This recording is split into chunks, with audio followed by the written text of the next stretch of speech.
Have you ever felt that the monsters in your D&D sessions, even with the shiny new 2025 monster manual, maybe start to feel a little predictable? Oh, yeah. Like you kind of know exactly what that goblin or even a dragon is going to do before it even takes its turn. Definitely. It happens. Yeah, it's a pretty common struggle for dungeon masters, I think.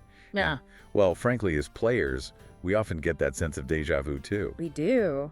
Well, imagine like unlocking a Pandora's box of potential right there within those pages.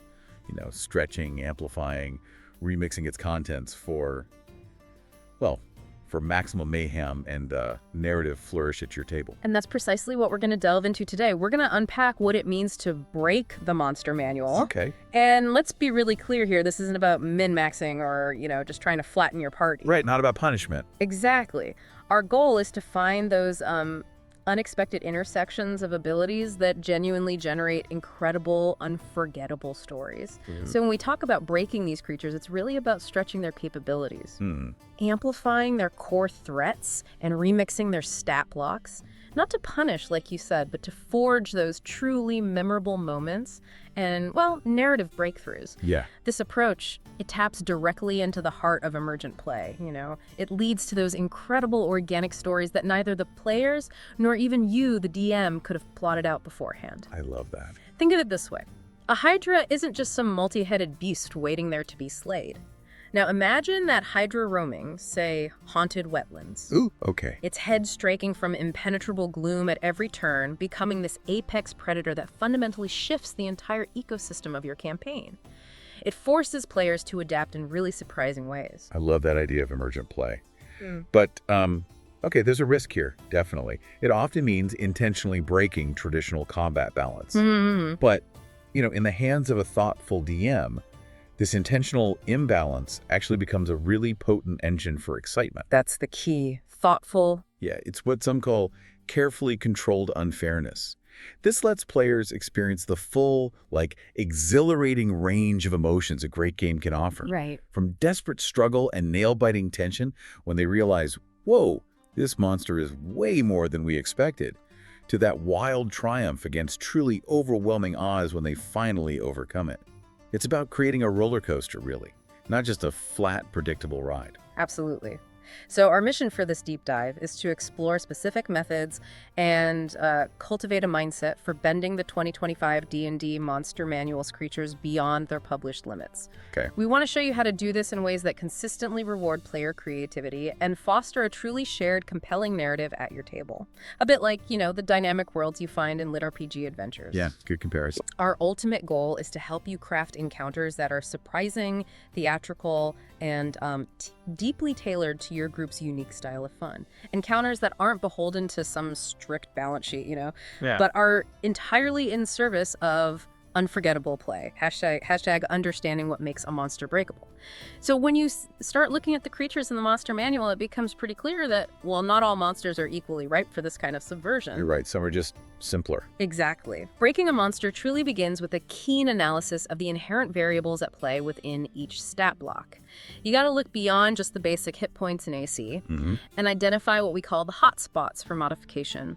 We're talking about key features perfect for exploitation, high mobility, those devastating multi-attack routines, crucial legendary actions. Oh yeah, legendary actions. The environmental impact of lair actions, robust resistances, key immunities, maybe hard to block telepathy, and of course, legendary resistances. The big three, really. Mobility, actions, defenses. Pretty much. And each one of these, when you look at it in isolation, it's strong, sure.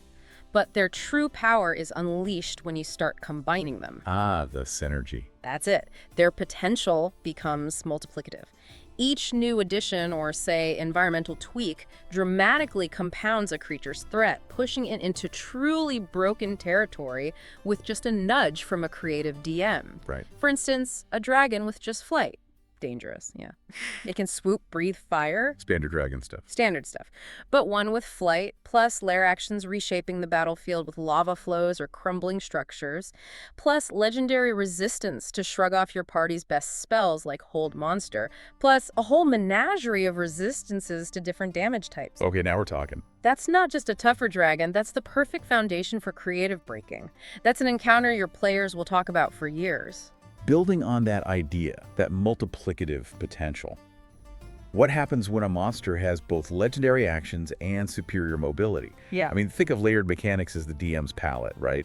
Allowing you to paint a more dynamic and challenging picture. Exactly. When a monster has both legendary actions and, say, amazing mobility, it doesn't just attack in sequence.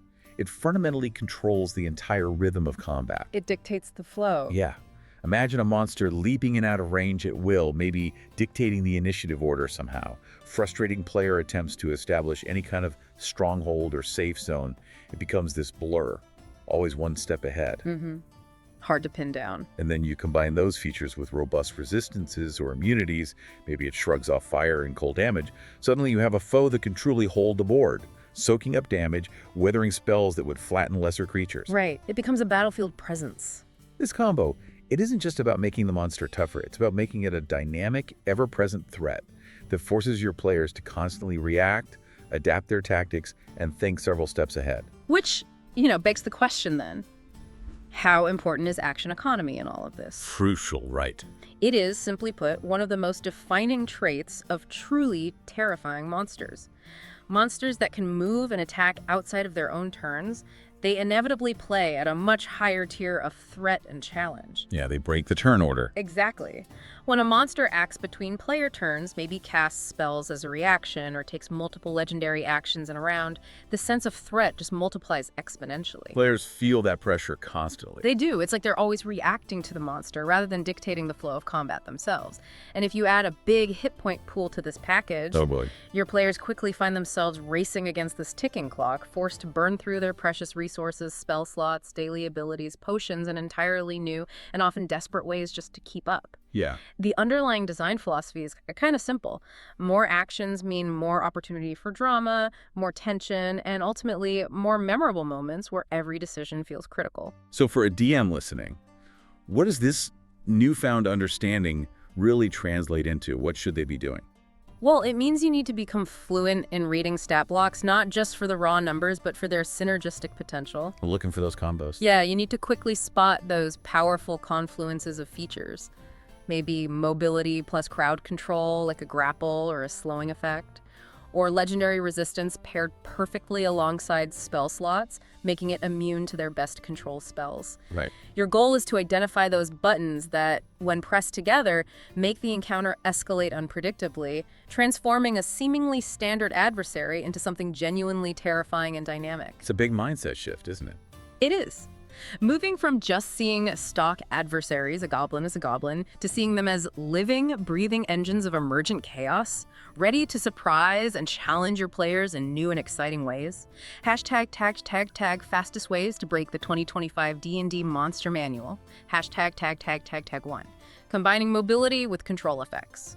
So one of the quickest ways to slide a monster from just challenging into outright broken territory is by blending free movement with battlefield control. Okay, mobility and control. Got it. The core insight here is that by empowering a monster to both move freely and control the battlefield, you transform combat. It's not a static damage race anymore. It becomes this dynamic positional puzzle. Ingenuity becomes the party's main weapon. I like that. Positional puzzle. What's fascinating is the synergy. A creature with, say, flight or teleportation that can combine that with control effects like grapples, restraints, or area denial. It essentially becomes both the hunter and the jailer. Right. It traps you and hunts you.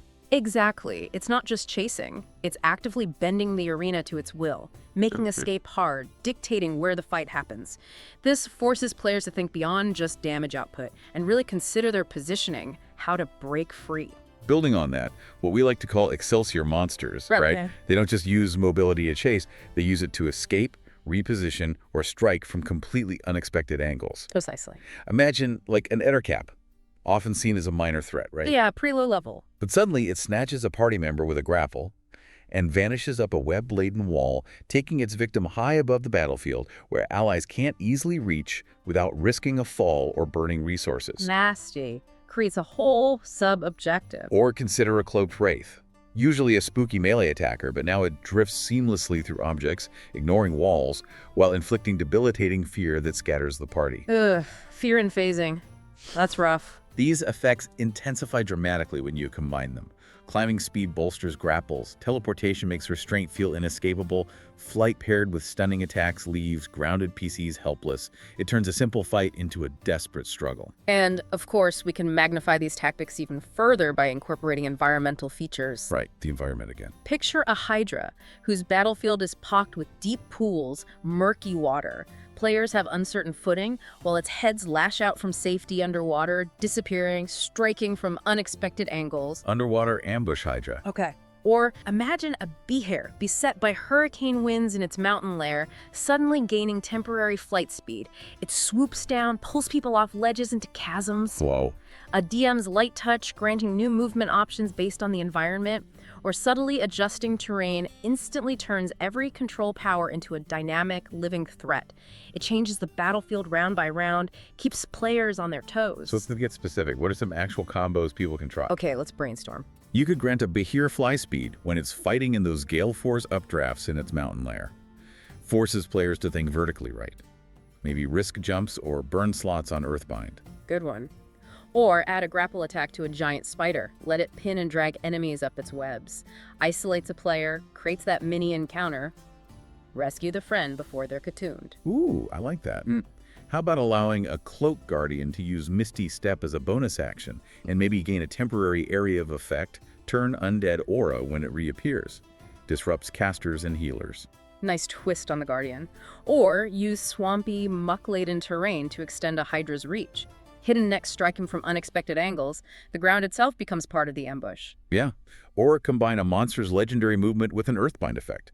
Roots players while the monster zips around with impunity, picking off ranged attackers. Brutal. How about giving a Froboff the ability to leap from pond to pond in a flooded cavern, pulling grappled targets underwater? Adds that drowning countdown. Terrifying. Imbuing a Merilith with teleport lets it bypass the tanks, instantly threaten the backline. Squishies have to scramble. Always a classic shock tactic. Empowering a giant constrictor snake with a lair action that turns the floor into slick mud. Makes escape impossible. Escalates the constriction threat. Granting a Banshee etherealness with a bonus action. Attacking through walls while screaming paralyzingly. Almost untouchable. Super frustrating for melee. Yeah. Combining a Barb Devil's Teleport with a Cloud Kill spell, mobile, toxic area denial, a dynamic death zone players have to navigate while fighting. Turning a treat into a mobile root system, restraining foes while shifting terrain. A living, changing obstacle course. Allowing a Wyvern to dive bomb, grapple, then carry prey skyward. Isolates one player and makes them a flying target. Or give a Frost Salamander the ability to burrow while chilling the ground. Yep. Immobilizes anyone on its icy trail, creates difficult, dangerous terrain. Okay, so many possibilities just by tweaking mobility and control. These monsters escalate quickly, forcing players to strategize, rely on each other, improvise. The threat feels alive, dynamic. Yeah. But, and this is important, with great power comes responsibility, right? Absolutely. You gotta telegraph and moderate. Offer counterplay, alternative objectives, narrative cues for creative escapes. The goal is challenging, memorable fun, not a frustrating, insurmountable wall that just breaks spirits. #2. Layering legendary actions with spellcasting. Okay, legendary actions. Fantastic tool, keeps bosses dangerous all around. But when you meld these with spell features, that breaks the standard action economy wide open, doesn't it? Oh, completely. It's a game changer. Picture a dragon. Deals damage on its turn, then breathes fire or attacks twice more between player moves. Relentless pressure. Yeah, no breathing room. Or worse, imagine a Lich casting, say, Cone of Cold, and immediately following with a barrage of legendary attacks, or maybe even another spell-like effect. Oof, that's rough. Each extra reaction, bonus action, spell woven into their turn increases the threat exponentially. You can create this truly relentless assault that makes players feel like they're in a real fight for their lives. And what's really exciting here, I think, is that the secret sauce for this kind of breaking often comes from creative tweaks, not just the monster's native abilities. All right, you can add things. Yeah. While the 2025 Monster Manual offers some creatures that naturally blend these things, you can push it further. Maybe grant spell-like effects as legendary actions, chain reactions, or just supercharge their existing spell list. So the DM becomes the designer here. Exactly. In your hands, these combos let monsters truly dominate the battlefield, shape initiative, leave the party scrambling for cover, trying to figure out how to disrupt this relentless assault. Stacking legendary actions with spell-like powers means the monster doesn't have to choose offense or control. It gets both,